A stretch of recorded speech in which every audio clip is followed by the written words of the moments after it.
టిక్‌టాక్‌లో video చూసి మా రూమ్‌లో టీవీ కోసం అని ఇది తీసుకొని మోసపోయా. దీని పేరొచ్చేసి క్రోమ్‌కాస్ట్ అంట.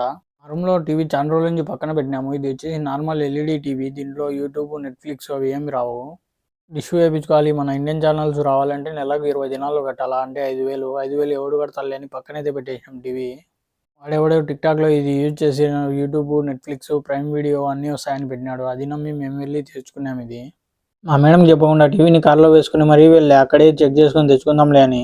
అక్కడికి వెళ్ళిన తర్వాత వాడు మేము ఇక్కడ చెక్ చేయము, పని చేయకుండా వెనక్కి తీసుకుని రాపో అన్నాడు. ముందే మా మేడంకి చెప్పకుండా వచ్చాము. ఇంకా వానితో వాదించి ఓపిక లేక సర్లే అని తీసుకొని వచ్చేసాము ఏదో ఒకటిలే అని. రూమ్‌లోకి వచ్చి ఓపెన్ చేస్తే ఇది ఓన్లీ మొబైల్‌కి కనెక్ట్ అవుతుంది. దీనిలో యాప్స్ ఏం లేవు. మొబైల్‌లో ఏం ఓపెన్ చేస్తే అవి ఓపెన్ అవుతున్నాయి అంతే. అందులో కూడా యూట్యూబ్ ఒక్కడే పనిచేస్తుంది. నెట్‌ఫ్లిక్స్ అయితే అస్సలు పనిచేయడం లేదు. నెట్‌ఫ్లిక్స్ ఓపెన్ చేస్తే టీవీలో అస్సలు స్క్రీనే చూపించడం లేదు. యూట్యూబ్ ఒక్కటే వస్తుంది. అది కూడా క్లియర్‌గా రావడం లేదు. దానికోసం 3 దినాలు ఒక్కబెట్టుకున్నాం.